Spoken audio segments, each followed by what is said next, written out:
பாவிகளை பரிசுத்தம் உள்ளவர்களாய் மாற்றுகிறவர் இயேசு. அல்லேலூயா, அல்லேலூயா. நீதிமான்களை அல்ல, நீதிமான்களுக்காக அல்ல, பாவிகளுக்காக, பாவிகளுக்காகவே. எவன் ஒருவன் தன் உள்ளத்திலே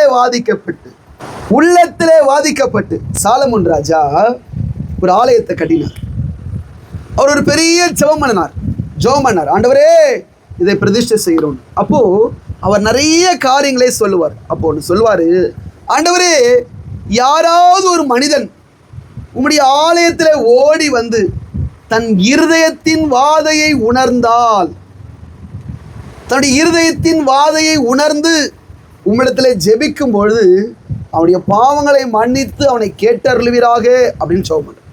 அதாவது அர்த்தம் என்னன்னா, யாராவது ஒரு மனுஷன் தன் இருதயத்தில் ஒரு பாவத்தையோ ஏதாவது அக்கிரமத்தையோ ஏதாவது ஒரு தவறான காரியங்களையோ வச்சுக்கிட்டு உம்முடைய சமூகத்தில் வந்து அதை உணர்ந்து, ஆண்டவரே, நான் பாவம் செஞ்சுட்டேன், ஆண்டவரே, என் பாவங்களை மன்னியும்னு சொல்லி அவன் ஜெபிக்கும்பொழுது அந்த ஜெபத்தை கேட்டருளும் ஆண்டவரேன்னு சொல்லி ஜெபம்.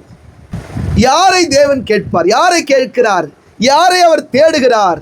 யாரை அவர் கூப்பிடுகிறார் தெரியுமா? எல்லாரையும் இல்லை. எவன் ஒருவன், நான் ஒரு